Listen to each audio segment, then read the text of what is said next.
अगर मैं आपसे पूछूं कि इस दुनिया की सबसे खूबसूरत जगह कौन सी है, तो आपके मन में जम्मू एंड कश्मीर, स्विट्जरलैंड या कोई और ब्यूटीफुल सी जगह आएगी। पर अगर मैं आपसे पूछूं कि इस दुनिया की सबसे रहस्यमयी जगह कौन सी है, तो जानते हो इसका आंसर क्या होगा? इसका उत्तर है इजिप्ट। आज से करीब 4000 साल पहले इजिप्शियन लोग इजिप्ट में राज करते थे। ये लोग अपने समय में बहुत ही सुंदर कलाकृतियों का निर्माण किए थे, पर इन कलाकृतियों के साथ साथ ये कई रहस्यों को भी पीछे छोड़ गए। एलियंस का होना, पिरामिड का आसमान के तारों से अलाइनमेंट, पिरामिड के अंदर एक नेचुरल एसी होना जो कि टेम्परेचर को 20 डिग्री रखती है, ये सब ऐसी चीजें हैं जो आज भी वैज्ञानिकों को चैन की नींद नहीं सोने देती। सबसे बड़ा रहस्य ये है कि ये लोग ऐसी स्ट्रक्चर्स को कैसे बिल्ड कर लिए, और ऐसी स्ट्रक्चर्स मतलब यहाँ सिर्फ पिरामिड ही नहीं बल्कि और भी बहुत सारे अनबिलीवेबल स्ट्रक्चर्स के बारे में भी बात हो रही है। क्या इन स्ट्रक्चर्स को अकेले ही इन लोगों ने बनाया है, या फिर पिरामिड्स? इजिप्ट के पिरामिड्स ये मास्टरपीस है और ये दुनिया की सबसे फेमस जगहों में से एक है। पिरामिड को बहुत सालों से स्टडी किया जा रहा है, हर टेक्नोलॉजी से इसे समझने की कोशिश की जा रही है, पर आज तक इसकी मिस्ट्री किसी ने सॉल्व नहीं कर पाया। इन्होंने एक एक पीस को एक साथ कैसे लाया, और इन्होंने किस तरह का कंक्रीट का इस्तेमाल किया, और ये इतने परफेक्टली अलाइंड कैसे हैं? बिना मशीन और टेक्नोलॉजी के ऐसे स्ट्रक्चर्स बनाना तो साइंटिफिकली इम्पॉसिबल है। सिर्फ एक पिरामिड के अंदर ही 23 लाख लाइमस्टोन के ब्लॉक्स का इस्तेमाल किया गया है। इन पत्थरों को एक जगह से दूसरे जगह मूव करना ही इतना मुश्किल है, तो इसे एकदम परफेक्ट पोजीशन पर लाना तो दूर की बात है, पर इन्होंने इन दोनों चीजों को किया। पिरामिड का एक एक ब्लॉक जो देख रहे हो, इनका वजन 2700 किलो से लेकर 70,000 किलो तक है। आजकल के जो मॉडर्न क्रेन्स होते हैं जो बड़े बड़े अपार्टमेंट्स को बनाने में काम आता है, वो यूजुअली 20,000 किलो से ज्यादा लिफ्ट नहीं कर पाते हैं। तो जब आज के समय में 20,000 किलो वजन उठाना इतना मुश्किल है, तो वो आज से 4000 साल पहले आखिर ये सब कैसे कर लिए? 4000 साल पहले वो 70,000 किलोज को कैसे ट्रांसपोर्ट किए होंगे बिना एडवांस्ड मशीनरी के? इसका एक जवाब है जो आप में से ज्यादातर लोगों को यकीन नहीं होगा, और वो है एलियंस।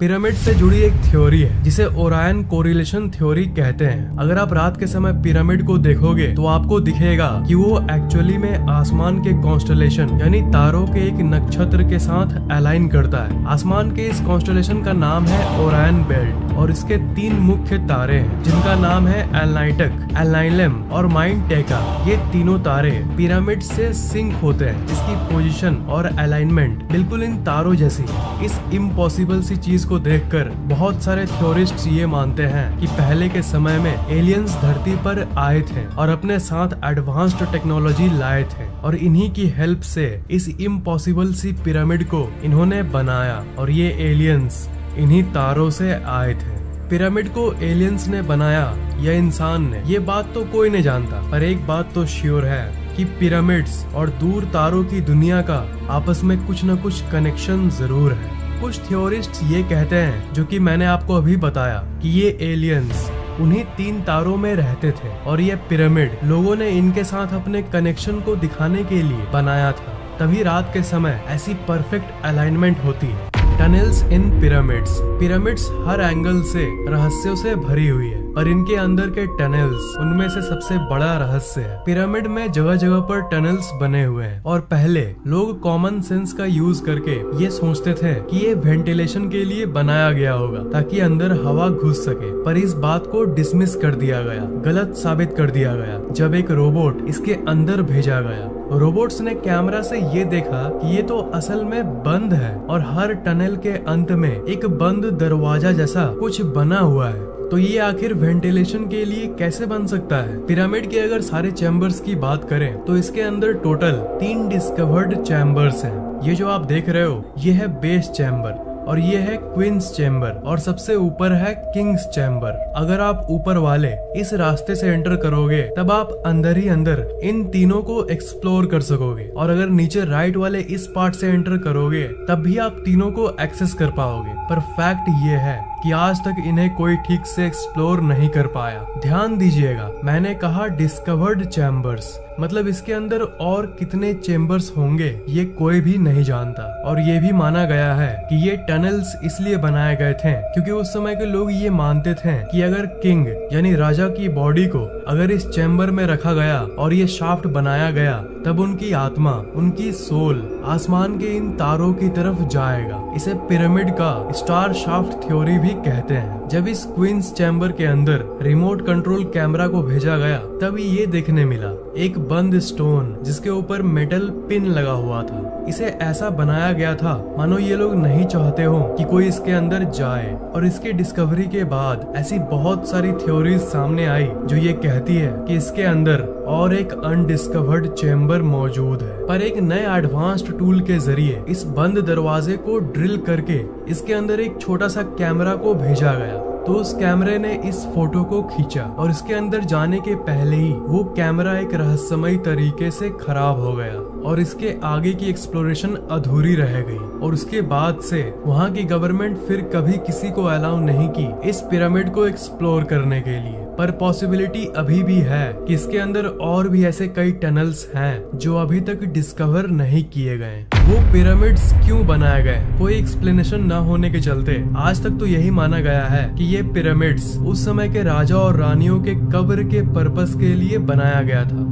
वो राजा रानियों का कब्र था। मम्मी के बारे में तो कभी न कभी आपने जरूर सुना होगा। तो जो लोग राजा रानी के कब्र वाली बात को मानते हैं वो लोग ये कहते हैं कि उस समय के राजा रानियों के शरीर को ममीफिकेशन के प्रोसेस के जरिए बॉडी को मम्मी बनाकर उसे कब्र में रखा जाता था। मरे हुए बॉडी को लाइनेन नाम के एक फैब्रिक में बांधकर कब्र में रख दिया जाता था। पर अजीब बात यह है कि अगर आप पूछो कि आज तक कितने बॉडीज, कितने मम्मी पिरामिड में मिले हैं तो इसका आंसर है 0। जी हाँ, आज तक एक भी मम्मी पिरामिड में नहीं मिला। पिरामिड को अभी तक पूरी तरह से एक्सप्लोर नहीं किया गया है, पर जितना एक्सप्लोर हो चुका है उसकी बात करें तो सारे टॉम्ब बिल्कुल खाली थे और उसके ऊपर कोई टेक्स्ट भी नहीं लिखा हुआ था जो कि जनरली उस समय के बाकी जगह पर टॉम्ब्स पर लिखा जाता था। क्वींस चैम्बर में न क्वीन का मम्मी पाया गया और किंग्स चैम्बर में न किंग का मम्मी पाया गया।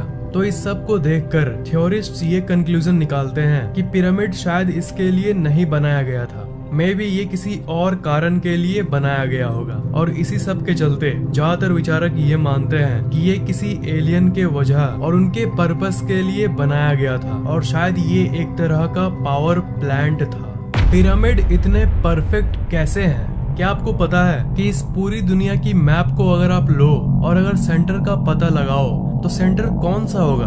अमेजिंगली इस पूरी धरती का जियोग्राफिकल सेंटर वही जगह है जहाँ पर ये पिरामिड्स हैं।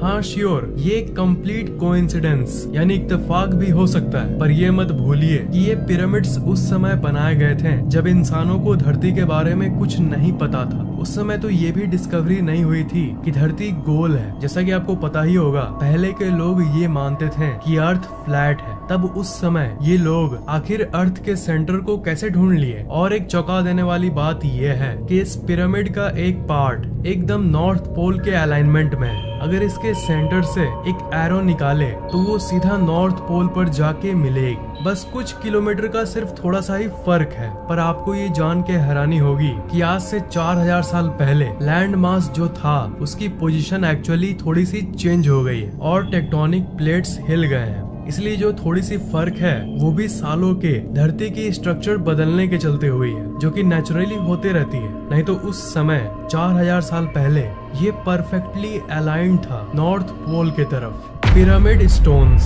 आपको क्या पता है कि जिन पत्थरों से पिरामिड बनाया गया था वो किसी आम पत्थर से लाखों गुना ज्यादा मजबूत है। और साइंटिस्ट्स इस पत्थर को बहुत एनालाइज किए हैं। और क्या आपको यकीन होगा कि साइंटिस्ट्स को आज तक नहीं पता चला कि एग्जैक्टली ये है क्या? ये लाइमस्टोन की तरह है पर लाइमस्टोन है नहीं। साइंटिस्ट्स ऐसे पत्थर धरती पर और कहीं भी नहीं पाए। पिरामिड कंस्ट्रक्शन टेक्नोलॉजी, पिरामिड की कंस्ट्रक्शन की और सबसे अजीब बात ये है कि इन्हें बनाते समय ball and socket construction type का इस्तेमाल किया गया था, बॉल एंड सॉकेट एक ऐसा मेथड है जो कि हीट एक्सपेंशन झेल सकता है, यानी गर्मी के चलते जब पत्थर थोड़ा बड़ा हो जाता है उसे भी ये झेल लेता है। और ये ball and socket construction type actually में अर्थक्वेक यानी भूकंप को भी झेल सकता है। सोचिए, शॉक प्रूफ टेक्नोलॉजी, वो भी 4000 साल पहले। Natural air conditioner inside pyramid. Egyptian desert जो है, जो कि पिरामिड के करीब है, वो बहुत ही ज्यादा गर्म इलाका है और गर्म हवाएं वहाँ चलती रहती है। पर इन सब के बावजूद भी उस समय पिरामिड को ऐसे बनाया गया था, एक ऐसे रहस्यमय तरीके से बनाया गया था कि चाहे बाहर की टेम्परेचर कितनी भी हो, पिरामिड के अंदर की टेम्परेचर कॉन्स्टेंटली 20 डिग्री सेल्सियस रहती है, जो कि धरती की सबसे कंफर्टेबल और एवरेज टेम्परेचर है। इसे आप 4000 साल पहले की नेचुरल एसी यानी एयर कंडीशनर भी कह सकते हो। तो क्या ये सब facts, natural AC, earthquake resistant buildings, Orion star alignment, north pole direction without compass, क्या ये सब महज इत्तेफाक है या फिर सच में इसके पीछे किसी इंटेलिजेंट प्राणियों का हाथ है, जिन्हें इतना नॉलेज था इस दुनिया के बारे में जितना हमें आज भी नहीं है। थ्योरिस्ट्स का ये मानना है कि ये नॉलेज उन इजिप्शियन लोगों को एलियंस ने ही दिया था।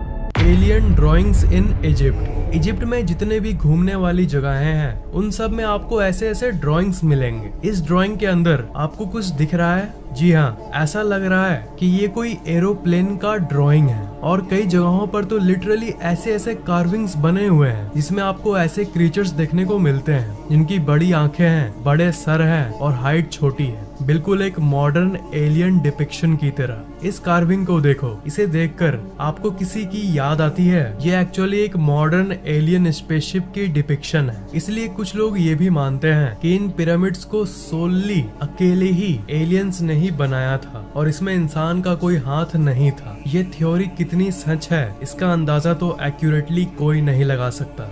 पिरामिड और तारों का जो सिंक की बात की हमने, उसको और गहराई से देखें तो ये पता चलता है कि बिना एरियल व्यू के, यानी बिना ऊपर से देखे, ऐसी परफेक्टली अलाइंड स्ट्रक्चर्स नहीं बनाया जा सकता। सिर्फ ऊपर से एरियल व्यू की हेल्प से इसकी पोजीशन को कंसीडर किया जा सकता था। और 4000 साल पहले तो ड्रोन और हेलीकॉप्टर्स भी नहीं थे, तो आखिर ये जमीन पर बैठकर ही अलाइन कैसे कर लिए? सिर्फ दूसरे प्लैनेट्स के प्राणी ही ये सब कर सकते थे। सिर्फ एलियंस ही एरियल व्यू पता कर सकते थे ऊपर से अपने स्पेसशिप की हेल्प से। Amazing sun alignment of pyramids. हर साल 21 जून को समर सोल्स्टिस होता है, यानी सबसे बड़ा दिन और सबसे छोटा रात वाला डे। इस दिन अगर आप शाम को ग्रेट पिरामिड को व्यू करोगे तो वो कुछ ऐसा दिखेगा। पिरामिड के ठीक सेंटर में उस शेर के ठीक ऊपर से ऐसा सूरज का व्यू। तो ये सब को मद्देनजर रखते हुए, इतनी कैलकुलेशंस करते हुए, आखिर वो लोग कैसे जानते थे?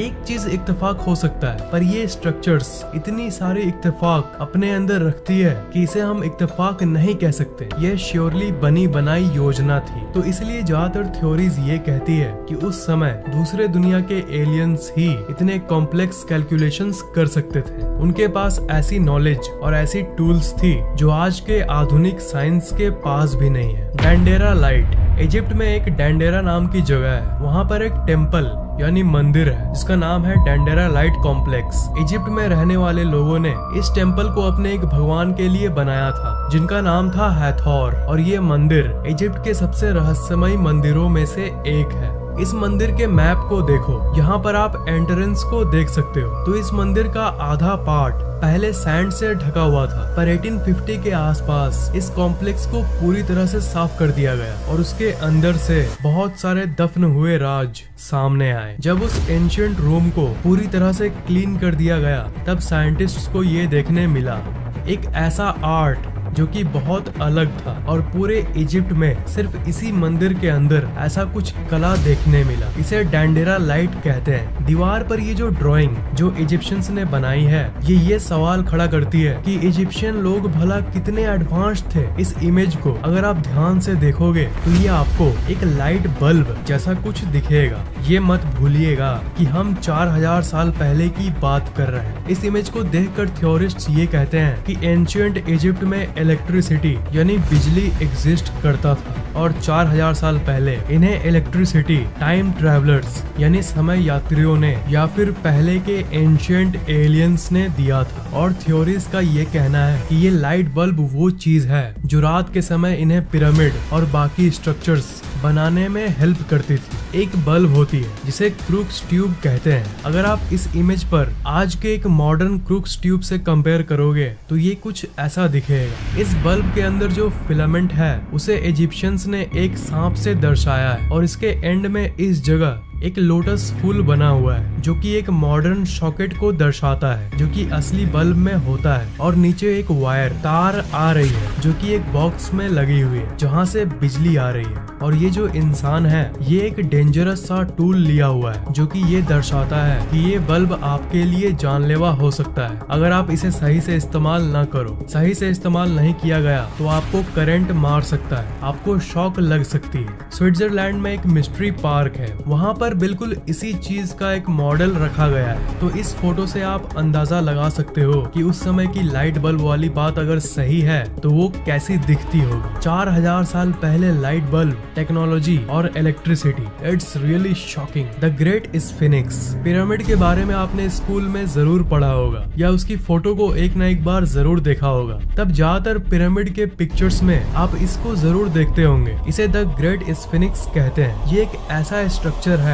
जिसका चेहरा तो इंसान का है पर शरीर इंसान का नहीं है, किसी तरह का एलियन म्यूटेंट क्रिएचर जैसा। ये सिर्फ पिरामिड रीजन का ही नहीं बल्कि पूरे इजिप्ट का सबसे रहस्यमय स्ट्रक्चर है। इतने मॉडर्न रिसर्च के बाद भी आज तक कोई नहीं जानता कि ये एग्जैक्टली किस लिए बनाया गया था। ये इतिहास की सबसे बड़ी स्टैचूज में से एक है। अगर इसकी लंबाई की बात करें तो ये 73.5 मीटर लंबा है और इसकी ऊपर की हाइट है 20 मीटर। और आपको यकीन नहीं होगा कि ये पार्ट पार्ट करके नहीं बनाया गया, ये एक ही बड़े लाइमस्टोन के पीस को लेकर उसे इस शेप में डाला गया है। इसलिए इसे दुनिया की सबसे लार्जेस्ट सिंगल स्टोन स्टैचूज के लिस्ट में रखा गया है। हजारों सालों से ये स्टैचू सैंड के नीचे ढका हुआ था पर साल 1900 के बाद इसके ऊपर की सैंड को हटा दिया गया और तब इस दुनिया के सामने पहली बार इसकी पूरी स्ट्रक्चर सामने आई। थ्योरिस्ट का ये मानना है कि ये एक सुंदर सा स्टैचू हुआ करता था पर हजारों सालों के अंदर इसमें बहुत चेंजेस यानी बदलाव आ गए हैं। थ्योरीज के हिसाब से आज से 4000 साल पहले